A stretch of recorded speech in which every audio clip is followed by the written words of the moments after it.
Et nous allons prendre nos Bibles dans Jacques chapitre 5, versets 17 et 18. Jacques chapitre 5, versets 17 et 18. Amen. Je rends grâce à Dieu pour ce programme. Et avant de commencer même à introduire ce temps de prière, parce que c'est véritablement un temps de prière, je veux vraiment bénir le nom du Seigneur de l'Éternel, le Dieu de mon salut. Amen. Celui que j'appelle Papa, celui qui est mon Dieu, celui qui est le Dieu de mon alliance, celui qui m'a appelé depuis le sein de ma mère. Je veux lui rendre grâce parce qu'il nous a inspiré ce programme. Et croyez-moi, ce programme, la vision est grande. Amen. Aujourd'hui, nous sommes peut-être que ce nombre, mais moi, j'ai cette foi de croire que bientôt nous serons dans un stade à chercher Dieu, à prier. Alléluia. Est-ce que toi, tu le crois cet après-midi? Amen. Moi, je crois que bientôt, nous allons prendre le stade de Dillon, à Fort-de-France. Amen. Amen. Et qu'il y aura des centaines, des milliers de personnes qui viendront à ce stade juste pour chercher Jésus. Amen. Alléluia. Parce que la Martinique a besoin d'une chose. La Martinique a besoin de Jésus-Christ. Est-ce que tu es d'accord avec moi ce soir? Amen. La Martinique a besoin de Jésus. Amen. Et lorsque ce programme est inspiré, parce que nous cherchions Dieu pour la Martinique depuis le mois de novembre, tous les dimanches 21h, 20h, nous sommes en prière pour la Martinique. Amen. Et je me suis rendu compte d'une chose, c'est que bien que sur le groupe Telegram d'intercession pour la Martinique, bien que nous soyons 200 et quelques sur le groupe, il n'y a que quelques personnes qui se connectent sur le Zoom. Je me suis dit, Seigneur, c'est pas normal. Comment de 200 et quelques, on passe à une vingtaine à peine? Il y a quelque chose qui ne va pas. Il n'y a que 10% à peine qui répondent à l'invitation de venir prier pour la Martinique. Pourtant, plus de 200 personnes se sont connectées à ce groupe pour prier pour la Martinique. Et c'est là que je me dis, non Seigneur, il y a quelque chose qui ne va pas. C'est que sur ce territoire, on veut voir la gloire de Dieu, mais on n'est pas prêt à payer le prix. On veut voir la gloire de Dieu, mais on n'est pas prêt à chercher Dieu et à prier. Pourtant, Dieu n'est pas un Dieu que quand tu l'évoques, il descend du ciel comme ça. Non, il faut le chercher. Alléluia. Dieu a besoin de se sentir désiré par toi. Amen. Dieu, pour se révéler à toi, a besoin de sentir que tu le cherches. Amen. Dieu, pour se révéler à toi, a besoin de sentir que tu as soif de lui. Amen. Et c'est là que je me suis dit, non, il manque d'hommes et de femmes de prière dans ce territoire. Il n'y a pas beaucoup d'amen. Amen. Je dis, il manque beaucoup d'hommes et de femmes de prière sur ce territoire ici en Martinique. Moi, je crois que si les gens priaient réellement ici en Martinique, il y a bien des choses qu'on pourrait éviter dans ce territoire. Moi, je crois que s'il y a véritablement des gens qui priaient ici en Martinique, il n'y aura pas eu toute cette violence et tous ces jeunes qui commencent à tuer comme ci, comme ça, n'importe comment. Moi, je crois en une chose, c'est que lorsqu'il y a des hommes et des femmes qui prient dans un lieu, il y a une barrière, il y a une muraille qui s'instaure dans tout le pays. Moi, je crois que si on priait réellement, il y a des choses que le diable ne serait pas permis de faire sur ce territoire. Est-ce que je parle à quelqu'un?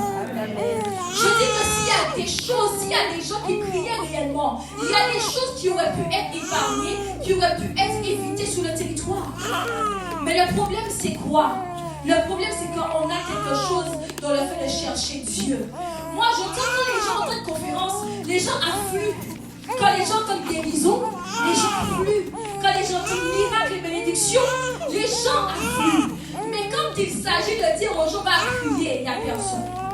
Dans les réunions de prière le mercredi, le mardi à l'église, il n'y a personne. Le dimanche matin, l'église est remplie. Mais le mardi soir à la prière, il y a personne. Quand à l'enseignement, on n'en parle pas. Il n'y a personne. Et moi, je me dis, non, mais il y a quelque chose qui ne va pas. C'est que si les gens aimaient Dieu, si les gens avaient compris qui était Dieu, je parie combien que les cultes de prière seraient davantage remplis comparé aux cultes de dimanche. Moi, je me dis, si les gens avaient compris le secret qu'il y avait dans la prière, les gens se seraient hâtés d'aller à l'église le mardi, le mercredi, prier Dieu. Moi, je crois en cela. Amen. Amen. Est-ce que quelqu'un croit en ça? Amen. Amen. On va prendre Jacques chapitre 5, verset 17. Je vais introduire rapidement, histoire de nous donner des clés pour commencer à prier. Amen. Est-ce que tu es venu prier aujourd'hui? Amen. J'aimerais que tu lèves ta main comme ça. Si tu es venu vraiment prier. Quand on dit prier, c'est être à terre là en train de pleurer, chercher Dieu. Je n'ai pas peur de prier en mode. Je prends le mode de Hey Seigneur! que tu es venu réellement prier, chercher Dieu. Amen. Amen. Moi, j'ai dit tout à l'heure, il y a peu de chaussures. Si tu dois plus avoir de maquillage, il n'y aura plus de maquillage. On va crier, chercher Dieu. Amen. Alléluia. Jacques 5, verset 17 nous dit, Élie était un homme de la même nature que lui. Il pria avec instance pour qu'il ne plût plus sur la terre, pour qu'il ne plût point, pardon. Et il ne tomba point de plus sur la terre pendant 3 ans et 6 mois. Quel est cet homme qui arrête la pluie pendant 3 ans et 6 mois? Moi-même, je cherche. Puis il pria de nouveau, et le ciel donna de la pluie, et la terre produisit son fruit. Amen. C'est le passage clé là ce soir. J'aime Élie. Élie était un homme de la même nature que toi et moi. Amen. Élie a le même sang qui coule comme toi et moi. Amen. Son sang est rouge, c'est pas bleu ni vert. C'est pas du moins vert, ni bleu, ni jaune, c'est rouge. On est d'accord? On est là? Amen. Élie mange comme nous, on est d'accord. Élie a aussi faim. C'est un homme. Ok. Élie vaut 3 lettres, comme nous tous. Amen. Mais la Bible dit pourtant qu'Élie était un homme de la même nature que lui. Et que Élie a fait des choses extraordinaires. Le fait que la pluie ne tombe pas, laissez-moi vous dire, ça relève de la catégorie du miraculeux et ça relève de la catégorie même du prodige. Parce que la terre est ordonnée par Dieu de telle sorte qu'il y a des saisons, n'est-ce pas? Il y a des saisons, il y a la saison hivernale où il pleut, la saison de sécheresse où il n'y a pas beaucoup de pluie. Mais Élie, même en hors saison, il peut changer la saison en sorte que pendant 3 ans, il n'y a ni hiver, ni rien. Il fait sec. Quel est cet homme qui peut arrêter la saison que Dieu a ordonnée? Quel est cet homme qui même peut entrer dans le temps de Dieu, mettre pause à la pluie, mettre pause aux saisons, et puis dire à partir de maintenant, si ce n'est qu'à ma parole, il n'y a ni pluie, ni rosée, ni d'eau qui coule sur la terre. Comment un homme peut entrer et dire à ma parole? Il n'a pas dit la parole de Dieu. Il n'a pas dit selon ce que Dieu m'a dit. Il a dit c'est selon ce que moi je déclare. Moi, Élie, je dis qu'à partir d'aujourd'hui, la pluie s'arrête de tomber. Vous savez, c'est quelque chose de très grave. Parce que si vous comprenez les réalités spirituelles, quand Dieu a créé les cieux et la terre, il a dit qu'il faut qu'il y ait un jour, qu'il y ait un matin. Amen. Il faut qu'il y ait les 4 saisons, l'été, le printemps, l'automne et l'hiver. Mais pourtant, alors que, regardez-moi bien, des fois même il se peut que toi tu ne sois pas prêt pour l'été, pourtant l'été arrive quand même, n'est-ce pas? Il se peut qu'en hiver tu n'aies pas de blouson, de pull ou quoi, mais pourtant l'hiver arrive bel et bien. Parce que l'hiver ne regarde pas ta condition, parce que c'est ainsi que le Seigneur a disposé les choses. Amen. Mais ce que j'aime avec Dieu, c'est que Dieu n'a, enfin ce que j'aime avec Élie du moins, c'est que lui n'a pas regardé tout ça. Élie s'est dit, moi je vais prier et puis je mets pause à la saison, c'est terminé. Et ce pendant 3 ans. 3 ans. Donc 3 fois les saisons devaient changer. 3 fois les saisons n'ont pas changé. 3 fois le temps devait changer. 3 fois le temps n'a pas changé. Pourquoi? Parce qu'il y a un homme qui a commencé à prier. C'est pour cela que je veux te dire ce soir que si tu savais le secret qu'il y avait dans la prière, tu serais même déjà en prière. Si tu savais le secret qui se cachait dans le fait de prier, tu aurais prié matin, midi et soir. Tu aurais prié sans cesse comme nous dit la Bible. Tu aurais prié. Et tu sais pourquoi tu aurais prié? Parce que la prière est cette clé-là qui ouvre le ciel. Des fois on dit Seigneur, ouvre le ciel sur ma vie. On chante des adorations, on chante des louanges. Seigneur, ouvre le ciel, déchire les cieux. Moi, il y a une louange en Lingala que j'aime beaucoup qui dit Seigneur, ouvre le ciel. Tozo matissa niveau. Ouvre le ciel. Je veux passer une autre dimension. Ouvre le ciel seulement. Amen. Mais le problème avec le fait d'ouvrir le ciel, c'est que ce n'est pas qu'une question de volonté. C'est une question aussi des actions que je pose sur la terre. Pour que tu puisses apprendre à ouvrir et fermer le ciel à ta guise, comment tu pries? Comment le ciel peut reconnaître ta voix alors que tu ne pries jamais? Comment le ciel peut respecter ce que tu lui ordonnes alors que tu ne pries jamais? Comment le monde spirituel peut répondre à ta voix alors que le monde spirituel ne t'entend pas beaucoup? Laissez-moi vous dire, le monde spirituel, au-delà de respecter l'autorité que tu as reçue, le monde spirituel respecte aussi et surtout la façon dont il t'entend, la façon dont tu raisonnes quand tu parles. Le monde spirituel n'a que faire des gens qui sont là, qui vont à l'église. Le monde spirituel a peur des gens qui prient. sorciers n'ont pas peur des gens qui vont à l'église. Les sorciers ont peur des gens qui prient. Amen. Le diable n'a pas peur de toi parce que tu vas à l'église. Il n'a pas peur de toi parce que tu t'es baptisé. Le diable commence à te craindre le jour où tu commences à comprendre qui tu es en Christ. Et le jour où par la prière tu manifestes l'autorité de Christ sur la terre. Amen. C'est comme ça et seulement comme ça que le diable peut te craindre.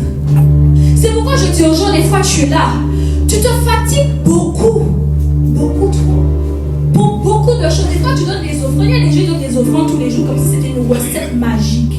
C'est vrai que les offrandes ouvrent le ciel. Amen. Ça ouvre le ciel. Moi je vous le dis, ça ouvre le ciel. Mais il y a des choses où tu n'es pas toujours obligé de semer. Des fois Dieu t'attend dans la prière. C'est tout. Des fois tu dis Seigneur, oh utilise-moi. Sers-toi de moi. Je veux prêcher. Je veux guérir les malades. Je veux chasser les démons. Mais tu ne pries même pas. Comment tu veux que les démons te respectent même? Tu ne parles même pas à Dieu. Tu n'as même pas la voix de Dieu dans tes oreilles les matins. Mais tu crois que c'est chasser les mots que tu vas chasser les mots. Les gens vont te dire, ah oui, la Bible dit, voici les miracles qui accompagneront ceux qui ont cru. C'est vrai que si tu as la foi, tu chasses. Mais il y a une chose, c'est qu'il y a des démons qui ne parlent pas parce que tu dis pas. C'est pourquoi les disciples vont. Et Jésus leur dit, les gars, écoutez, vous n'avez pas chassé ces démons-là parce qu'il vous fallait jeûner et prier. Si tu avais jeûné et prié, tu aurais chassé le démon, il serait parti. Mais comme tu n'as pas jeûné et prié, ce démon-là n'est pas parti. C'est pourquoi je veux te dire cet après-midi que si tu savais à quel point la prière était efficace, tu aurais prié. Moi, je dis à quelqu'un, si aujourd'hui vous m'avez connu, si même aujourd'hui tu es assis sous cette chaise, le fait que tu sois assis là, c'est le résultat de comment j'ai passé des heures à prier, à jeûner, à chercher Dieu. Des fois, quand tu vois que Dieu utilise quelqu'un plus que toi, ne sois pas jaloux. Ne te dis pas, mais comment est-ce possible? Sache que cette personne paye un prix que toi tu refuses de payer. Cette personne cherche Dieu de la même manière que toi tu ne le cherches pas. C'est pourquoi je vais vous dire ce soir, il y a une clé qui ouvre le ciel. Il y a des grâces et des bénédictions sur ta vie. Est-ce que tu le crois? Il y a une prophétie qui est sur ta tête. Est-ce que tu le crois cela? Mais pour que ces choses descendent, il faut seulement que le ciel soit ouvert. Est-ce que tu peux dire avec moi que le ciel s'ouvre? Que le ciel s'ouvre. Que le ciel s'ouvre. Au nom de Jésus. Il y a des choses en vérité. Pour que ces choses-là puissent t'accompagner, il faut seulement que le ciel s'ouvre. Je vais vous expliquer quelque chose. Quand Élie ferma le ciel, si vous lisez bien un roi, dans lequel le passage dans lequel Élie ferme le ciel, dans ce temps, il y a des esprits et des démons, des principautés qui sont derrière Élie. Et le problème de cela, c'est que quand Élie est là et qu'il est attaqué et persécuté de toutes parts, les gens qui sont à la base de ces attaques-là, ce sont des gens qui invoquent des esprits, qui sont des esprits des eaux.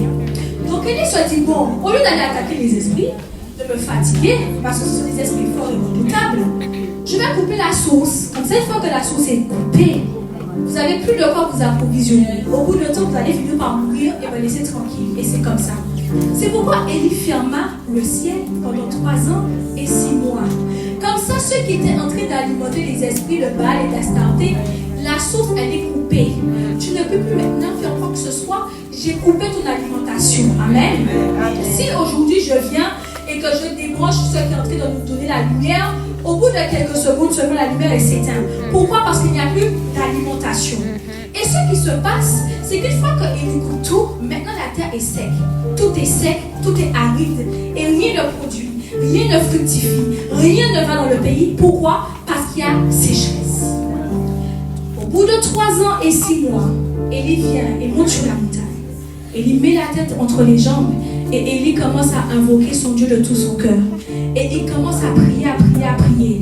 Et il dit à son serviteur, est-ce que tu vois venir la pluie? Non, il n'y a encore rien. Et lui te dit, ok, non, t'inquiète, la pluie va encore venir. Il continue à prier, à prier, à prier, à prier. Et il dit, encore non, il n'y a encore aucun nuage. Ok, je continue à prier, à prier, à prier, à prier. C'est pourquoi il dit, il pria avec instance. Amen. Et une fois qu'il prie, il dit à son serviteur, maintenant va, j'entends un bruit qui est en train de m'annoncer qu'il y a une pluie qui vient.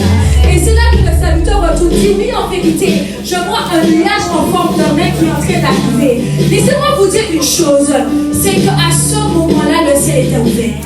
C'est qu'il fallait qu'Élie prie pour obtenir une percée. C'est qu'il fallait qu'Élie prie jusqu'à ce qu'il entende un son. C'est qu'il fallait qu'Élie prie jusqu'à ce qu'il entende un bruit. C'est qu'il fallait qu'Élie prie jusqu'à ce qu'il y ait quelque chose qui change dans le ciel. Jusqu'à ce que les portes des écluses des cieux s'ouvrent devant lui. Et à ce moment, la pluie commença à tomber. Laissez-moi vous dire, tant que la pluie ne tombe pas, il ne peut y avoir de guérison. Tant que la pluie ne tombe pas, il ne peut y avoir de grâce. Tant que la pluie ne tombe, il ne peut y avoir de miracle. Tant que la pluie ne tombe, il ne peut pas avoir de délivrance. Il suffit d'une chose, que le ciel soit ouvert. Des fois, tu te fatigues à travailler beaucoup. Des fois, tu fais beaucoup d'efforts pour peu de résultats. Le fait que tu fasses tous ces efforts, c'est parce que le ciel n'est pas ouvert. Mais si le ciel est ouvert, la pluie tombe, la grâce tombe, la pluie arrose la terre et produit son fruit dans le nom de Jésus. Est-ce que je parle à quelque chose? C'est pourquoi je veux te dire une chose. Le fait que tu travailles beaucoup, ce n'est pas normal. L'Éternel a maudit la terre, a maudit l'homme. Il a dit c'est avec dureté que tu vas tirer ton peu de cette terre. Mais en Jésus-Christ, il ne suffit pas seulement de suer. En Jésus-Christ, il ne suffit pas de faire beaucoup d'efforts. Non, en Jésus-Christ, le ciel devient ouvert. La terre n'est plus maudite. Tu n'as plus. Donc tu n'as plus à produire des efforts. Tu n'as plus à produire tant d'efforts pour réussir. Tu n'as plus à faire beaucoup d'efforts pour voir le fruit. Est-ce que je parle à quelqu'un ce soir? Quand tu es en Jésus, écoutez, la Bible dit que nous sommes assis dans les lieux célestes en Christ. Ce qui veut dire qu'avant que j'ai Jésus là dans ma vie, il suffisait seulement que j'aille beaucoup travailler pour obtenir un petit peu. Mais quand je suis assis dans les lieux célestes en Christ, le ciel n'est pas seulement ouvert, c'est que je suis moi-même assis dans les lieux célestes en Jésus-Christ. Ce qui veut dire que ce qui était difficile n'est plus difficile. Ce qui était difficile ne l'est plus. Alléluia. Ce qui était dur ne l'est plus. Ce qui était laborieux ne l'est plus. Alléluia. Parce que le ciel est ouvert sur ma vie. Des fois, ce qui nous manque dans nos vies, c'est un ciel ouvert. Des fois, ce qui nous manque dans nos vies, c'est le fait de prier avec instance.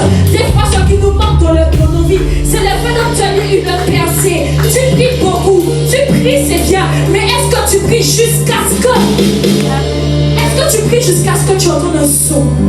Est-ce que tu pries jusqu'à ce que tu entends un bruit? Est-ce que tu pries jusqu'à ce que tu sens quelque chose descendre? Est-ce que tu pries jusqu'à ce qu'il y ait quelque chose qui résonne dans ton cœur, dans ton esprit? Est-ce que tu pries jusqu'à obtenir une personne? Est-ce que je parle à quelqu'un? C'est pourquoi je veux te dire ce soir qu'alors qu'Élie prie que la pluie tombe, la Bible dit que la pluie du ciel commença à arroser la terre. Et la terre commença à produire de nouveau. Des fois, le fait que ta terre ne produise pas, c'est pas parce que tu n'as pas semé. C'est pourquoi je disais les offrandes ne font pas tout. Parce que des fois, tu peux beaucoup semer. Mais si tu sais que dans une terre, il n'y a jamais d'eau, laisse-moi te dire, la semence dans la terre ne fait rien. Mais si tu arroses cette semence, maintenant cette semence produit du fruit pour toi. Amen.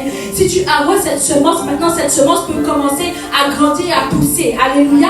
Et le problème, c'est pas que tu ne sèmes pas. C'est que ton ciel est fermé. Et ton ciel est fermé pourquoi?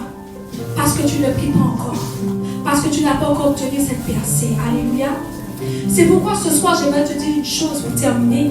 Et on va entrer maintenant dans la prière. Amen. C'est que des fois, quand je vois des gens qui sont oppressés par les démons, oppressés par la sorcellerie, j'ai la rage. J'ai la rage. Je me dis, mais Seigneur, est-ce que c'est normal même que les gens soient oppressés par les sorciers? Est-ce que c'est normal? Vous savez, moi, les sorciers, j'ai déjà dit, j'aime pas. Pardon. J'aime pas. Mais il y a une chose. C'est que quand un sorcier ose seulement m'attaquer, je pense qu'il ne fait pas long feu dans ces attaques-là. Parce que je réponds. Et des fois, quand je vois des gens qui passent des années sous le poids, le joug de la sorcellerie, je me dis, mais il y a un problème. Quand je vois des chrétiens qui sont là et qui sont encore malades, je me dis, il y a un problème. Quand je vois des familles détruites à cause de la division, de la sorcellerie, de plein de ces choses-là, je me dis, il y a un problème. Je me dis, si seulement dans ces familles, il y avait au moins une personne qui priait réellement, il y a des choses qui allaient changer. C'est pour ça que si tu es dans ta famille là, et que tu es dans ta famille, rien ne va. Mais que malgré le fait que tu sois chrétien dans la famille, rien ne bouge, rien ne change. Tout est toujours pareil. C'est qu'il y a un véritable problème. C'est qu'il se peut que ce soit par toi que la délivrance vienne. C'est qu'il se peut que ce soit par toi qu'il y ait un changement. Mais encore faudrait-il que tu saches saisir cette clé-là de la prière et commencer à prier réellement. Tu ne peux pas rester continuer là dans les mêmes choses. À un moment donné, tu dois te dire, j'en ai marre et c'est assez. Des fois, quand je voyais des choses dans ma vie qui ne bougeaient pas, qui n'allaient pas, je me disais, mais il y a un problème. Et quand je regardais ma vie de prière, je me disais, ah ok, j'ai compris pourquoi c'est bizarre. J'ai compris pourquoi ça ne va pas. Je vous donne un témoignage. Mon mari et moi, nous sommes restés plus un an et peut-être presque 6 mois sans voiture. Je vous dis 1 an, 6 mois, c'est le dernier mois là où on a eu la voiture, sans voiture. Je dis non, Seigneur, il y a un problème. On fait tout, on prie, bon. Moi je prie en mode vas-y, tranquille, voiture, on va pas chercher non plus Dieu pour une voiture, quoi. Et vous savez, le temps passe. Alors, non seulement Dieu a Dieu, parce que pendant 1 an et 6 mois, on est véhiculé. Pendant 1 an et 6 mois, on a roulé dans toutes sortes de voitures. Alors, on a loué des fois, oui, mais des fois, les gens venaient et nous laissaient leur voiture comme ça pendant 1 mois, 2 mois. On a roulé en Mercedes, en DS, en toutes sortes de voitures, bref. Et vous savez, quand le temps là arrive, je sens que la saison change.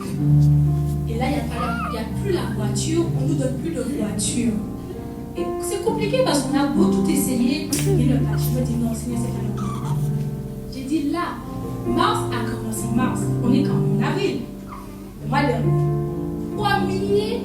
écoutez-moi, 1er jour de mars, soit c'était un samedi, j'ai été posée une action prophétique et j'ai commencé à prier. J'ai dit, Seigneur, je déclare que ce mois ne terminera pas sans qu'il y ait la voiture. Je ne sais pas ni quand, ni comment, avec quel argent, quel dossier, par qui, je ne sais pas. Mais je déclare, j'appelle la voiture. J'ai commencé à jeûner et prier. Parce que là, je dis non, là, c'est une attaque. Parce que là, ça m'empêche de servir Dieu. Vous savez, des fois, vous croyez que des choses sont anodines. Si ça vous empêche de servir Dieu, c'est une attaque. Je suis désolée. C'est une voiture m'empêche de servir Dieu. Alors, je ne peux pas aller travailler, je ne peux pas faire mes livraisons, je ne peux pas faire mes affaires parce que je n'ai pas de voiture. J'ai dit non. On a commencé à prier, à jeûner. La voiture est arrivée. Nous ne sait pas trop comment. Mais c'est arrivé. Et puis la voiture, elle est neuve, elles sont de conception et tout. Gloire sont de la Dieu. Mais la voiture est arrivée. Parce que des fois, il y a des choses comme ça, tu ne peux pas laisser les situations empirer. Des fois, notre problème, c'est qu'on laisse la situation s'empirer. Et c'est qu'on arrive à un stade où c'est plus possible qu'on commence à chercher Dieu. Des fois, c'est quand la situation se présente, bam, tu peux terminer. Amen. Amen. Il nous faut chercher Dieu en cette saison. Alléluia. Il nous faut prier, invoquer Dieu. Moi, je pense ce soir que si tu es venu avec un dossier bloqué, tu es venu parce que tu ne trouves pas le travail. Le travail pour toi, c'est difficile. Le travail pour toi, il n'y en a pas. Tu déposes le dossier partout, rien ne passe. Ça va passer ce soir. Amen. Est-ce que tu le crois? Amen. Moi, je sais de quoi je parle. Moi, je dis, ça va passer ce soir. Amen. Est-ce que quelqu'un le croit? Amen. Je me rappelle un jour, j'ai prié pour une sœur. Dans l'état, ils ont prié pour une sœur. Et le serviteur avait déclaré une chose. Il avait dit, quelqu'un reçoit une bonne nouvelle.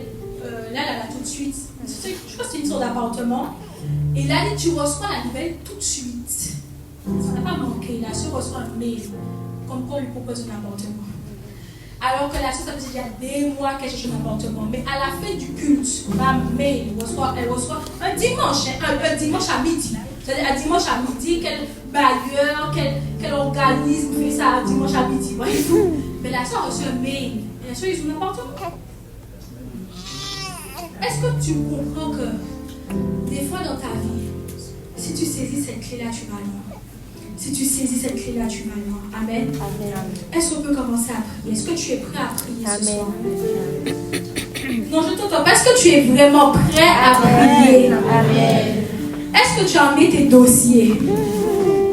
Ah, c'est bien. Amen, Cathy. Est-ce que tu as mis tes dossiers? Est-ce que tu as mis tes examens de diagnostic de maladie, de cancer, de choses comme ça? Amen. Si tu as envoyé, tu vas commencer à prendre tes documents et tu vas invoquer Dieu. Amen. Est-ce que ce soir, tu as au moins un peu de foi de croire que lorsque tu vas prier, ça va se réaliser? Est-ce que ce soir, tu as au moins un peu de foi de croire que si je prie là, ça va se passer? Amen. Est-ce que tu as la foi?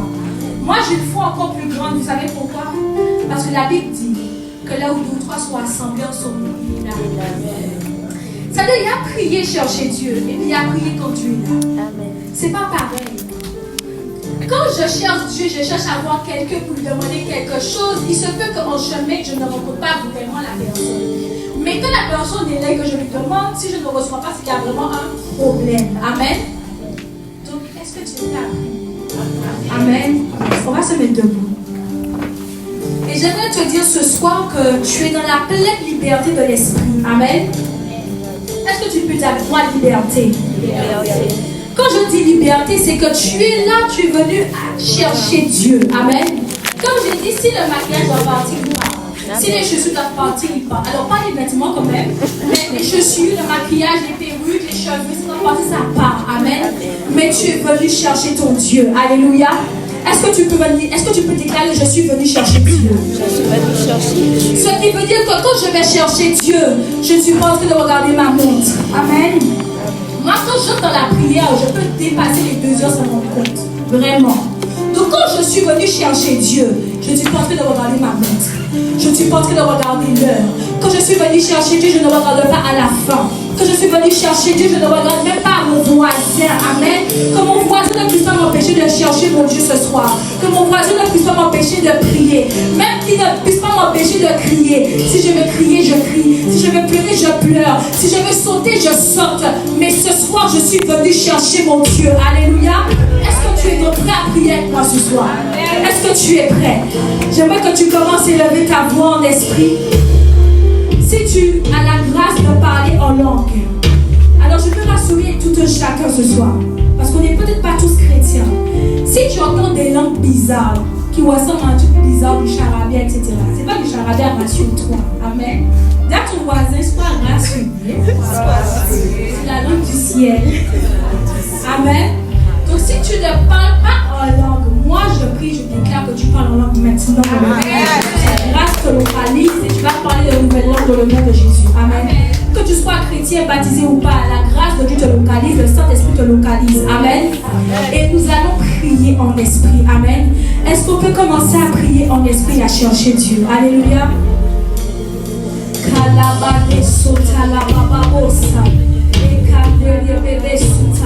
La salle est libre, donc tu peux commencer à marcher.